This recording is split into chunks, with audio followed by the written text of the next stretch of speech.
जब हम stock valuation की बात करते हैं स्टूडेंट्स, अब मैं जो डिस्कशन कर रहा हूँ उस डिस्कशन को बड़ी गौर से आपने पहले सुनना है, समझना, और फिर हम उसकी वैल्यूएशन की तरफ बढ़ेंगे कि वैल्यूएशन करते वक्त हम किन किन इक्वेशंस को यूज करते हैं और किस किस पर्पस के लिए यूज करते हैं।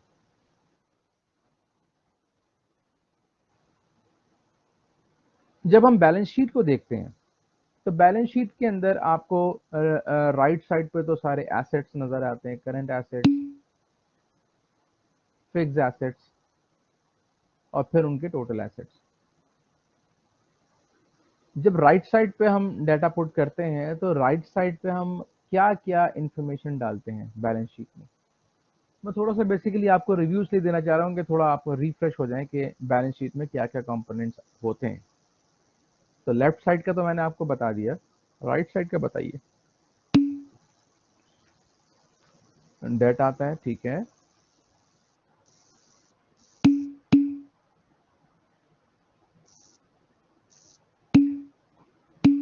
इक्विटी आती है, सही है, ठीक है। इक्विटी में कैपिटल आ जाता है,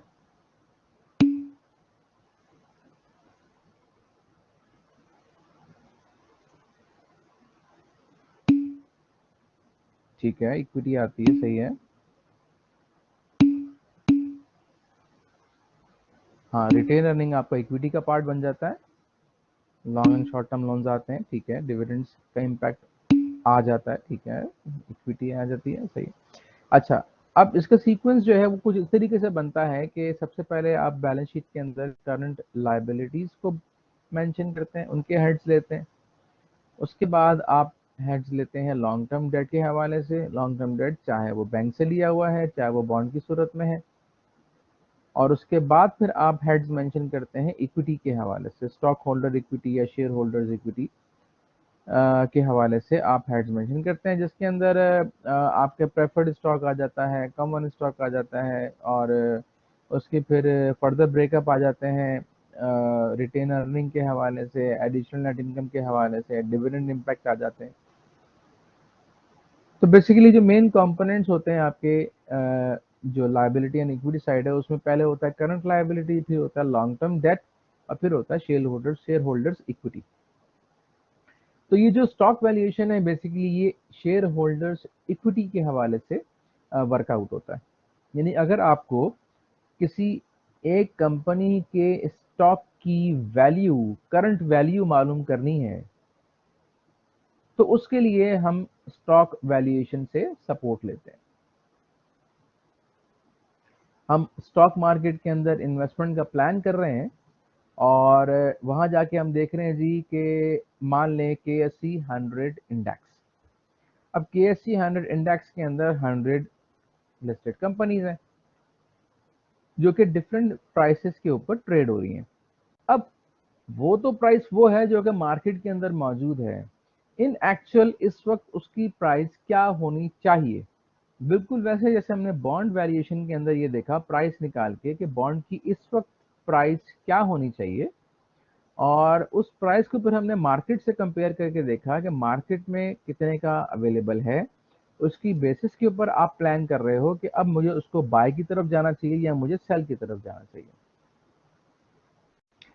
बिल्कुल ऐसे ही स्टॉक वैल्यूएशन के अंदर भी प्राइसेस, शेयर प्राइस के हवाले से हमें पहले उसकी प्राइस निकालनी होती है कि इस वक्त इसकी प्राइस क्या होनी चाहिए, और फिर हम मार्केट की तरफ जाते हैं कि देखते हैं कि जी इस वक्त कितने का वहां पे बिक रहा है, और फिर हम अकॉर्डिंगली प्लान करते हैं कि उसको हमने बाय का प्लान करना है या हमने सेल का प्लान करना है।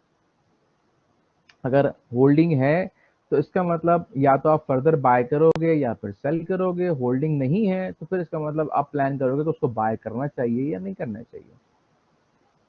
अब इसके मुख्तलिफ तरीके हैं, और उन तरीकों में से हम एक काम ये करते हैं कि एक वन बाय वन हम क्वेश्चंस को उठा लेते हैं ताकि उससे हमें समझना आसान हो जाए, वो ज़्यादा मुनासिब हो जाएगा।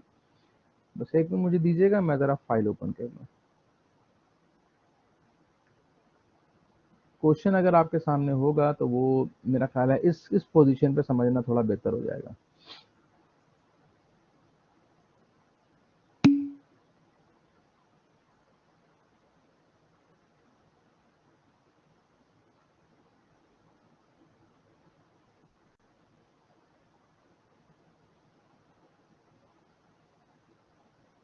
अच्छा जी।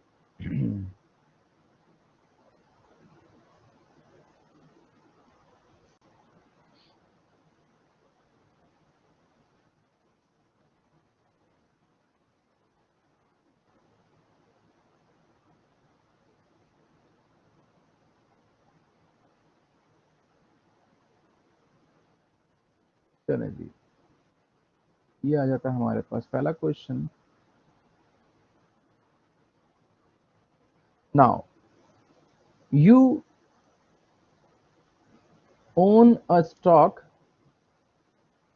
that will start paying 0.5 annually at the end of the year.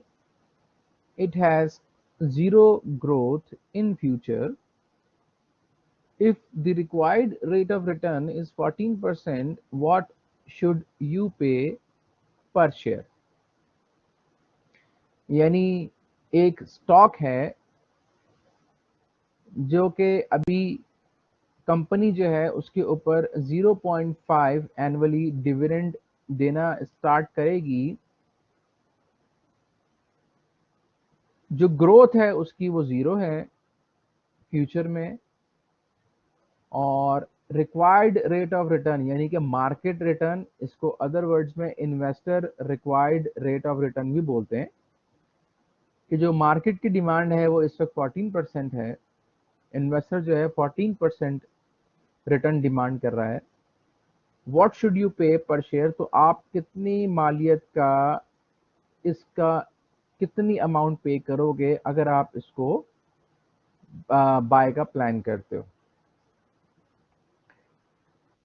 सबसे मेन चीज स्टूडेंट जो यहाँ पर समझने वाली है, मैं बेसिकली स्टॉक वैल्यूएशन के अंदर जो डिफरेंट कैटेगरीज, जो डिफरेंट टाइप्स फॉलो होती हैं वैल्यूएशन पर्पस के लिए, मैं एक एक करके इनको क्वेश्चन के साथ आपको मैं बताता जाऊंगा। इस क्वेश्चन के अंदर सबसे पहली चीज जो नोट करने वाली है वो है आपकी जीरो ग्रोथ। ये वाला जो पार्ट है, ये वाला जो पार्ट है जीरो ग्रोथ, सबसे पहले तो आपको क्वेश्चन में इस चीज को ढूंढना है कि आपने अपनी वैल्यूएशन परफॉर्म करने के लिए सबसे पहले जो चीज देखनी है वो ग्रोथ के पर्सपेक्टिव से देखनी है। तो इस क्वेश्चन के हिसाब से इसकी जो ग्रोथ है वो है जीरो ग्रोथ। तो इसका मतलब हमारे पास एक गॉर्डन साहब थे, गॉर्डन डिविडेंड डिस्काउंट मॉडल्स। अच्छा, इसने जो मॉडल्स बनाए थे उनमें सबसे पहला जो मॉडल था वो था zero growth model.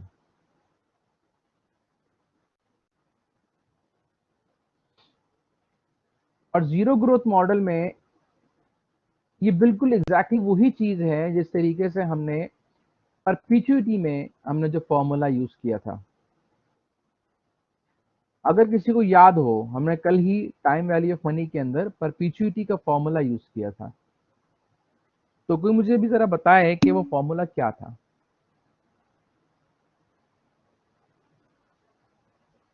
PV equals C upon R, बिल्कुल। बाकी स्टूडेंट्स, मुझे यकीन है कि वो भी जाग रहे होंगे।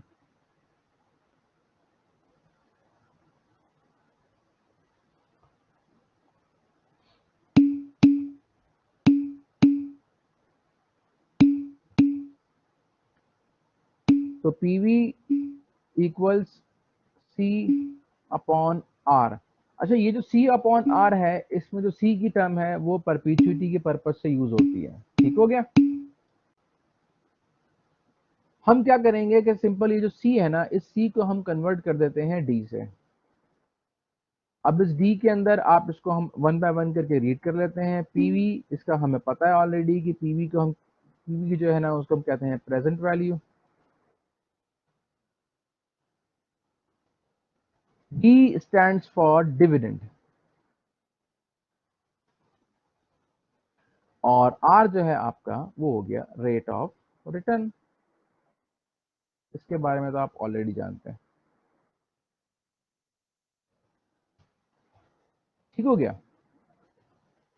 तो जीरो ग्रोथ मॉडल जब यूज करते हैं तो इसका मतलब ये है कंपनी में ग्रोथ जीरो है, और जीरो ग्रोथ की वजह से उसका जो डिविडेंड है 0.5 उस पे कोई इम्पैक्ट नहीं आएगा और वो बिल्कुल सिंपल तरीके से सॉल्व हो जाएगा, तो हम इस क्वेश्चन को सॉल्व करना चाह रहे हैं। तो हमारे पास पहले हम डाटा को अलग अलग कर लेते हैं, हमें प्रेजेंट वैल्यू निकालनी है। प्रेजेंट वैल्यू का मतलब ये है कि व्हाट शुड यू पे पर शेयर। तो यहाँ पे अब देखिए मैं एक और चीज को चेंज कर रहा हूँ, तो यहाँ पे मैं पीवी की जगह यूज कर रहा हूँ पी फॉर प्राइस। ठीक है,